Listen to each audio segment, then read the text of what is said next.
And the latest credit actions in the Philippine property sector paint an important picture of risk and resilience in the economy. The macro picture shows slower growth and weaker household consumption, compounded by a corruption scandal that has dampened investor and consumer sentiment. So how are these micro and macro signals shaping the country's sovereign credit story? With us for more is Emmanuel Noel Leyco, the President and Chief Economist of Credit Rating and Investor Services Philippines, Inc., and Fellow, Center for People Empowerment in Governance, or CENPEG. It's good to have you back, Noel. Welcome back to the program. Thank you for having me here. Okay, so let's start with property, because that picture in property you have defined in two property firms, and that's Century Property as well as Vista Land. Yes. What have you come up with? Okay. Let's just put this in context. A few weeks ago, the President highlighted the role of the government in the property sector in housing, providing housing for our community. But I think we know that the government alone cannot do that, and therefore we need the private sector. And the private sector has been doing this for quite some time now. Recently, we issued credit ratings, so reaffirming both issuer ratings for Century Properties and Vista Land. These are two different issuers. We see Century Properties Group, Inc., as a rising star in the property sector that has established its footing in the vertical housing in the beginning, but about 7 years ago, they started getting into horizontal housing, and I think that was a very timely move on the part of Century. Why? Because right now, if anybody is going to vertical housing, the market is really soft. Not many are getting into the vertical housing. What about Vista Land? Vista Land is a major player, it's a veteran.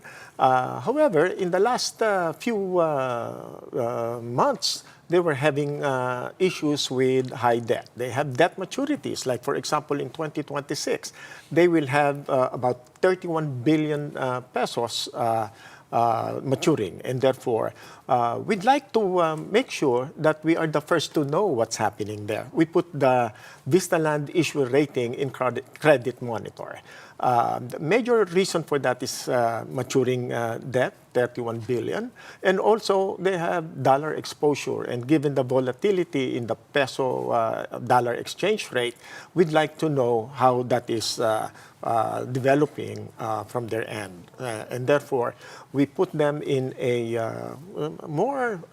in a closer surveillance credit monitor. But we are confident that they will be able to manage. Well, the market chatter we're getting here is that, and this is according to what we're hearing from sources. Okay. Unless a massive white knight investor or a significant political intervention emerges to stabilize the credit lines, the Conglo will face involuntary liquidation by the middle of this year.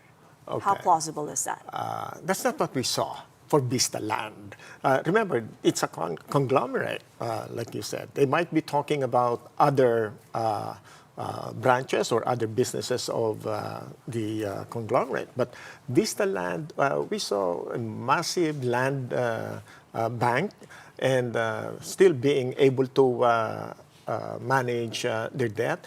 They have financiers, and banks are still ready to do business with them. Recently, they did 11.6 billion pesos. They extended to Vista Land. So we think that this will continue.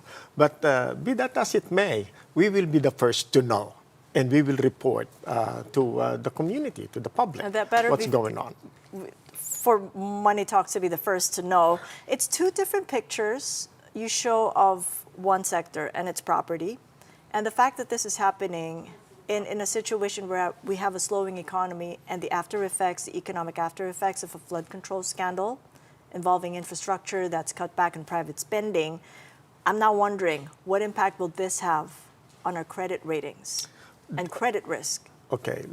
The last credit rating review that we saw was November 2025. They have not shown the actual growth rate, GDP growth rate of the Philippines that went down to about 4.4%. That is not what they were projecting.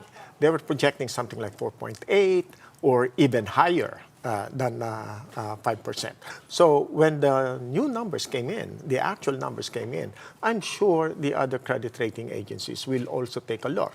Are we are we in solid ground giving the country rating, the sovereign rating of BBB+. Remember, BBB+ is an investment grade, but that is just one notch away from an A+ or an A category, which is great. Are we at risk of a sovereign rating, Scott? We could be at risk if the government is not able to show sound fiscal management, fiscal policy, just like what the Bangko Sentral governor said. The monetary policy can only do so much in managing the total economy. Fiscal discipline will have to come in, and the government will have to show that it's seriously managing the economy, managing its debt, managing its budget, and the government is able to show to the people that whatever plunder or whatever misuse of our government funds happened in the past, that is now being addressed. All right. Well, we'll pick up on the fiscal picture as soon as we get more information from the fiscal side of government. Thank you so much. Thank you. Much appreciate the insights. Leyco of Senpeg and CRISP.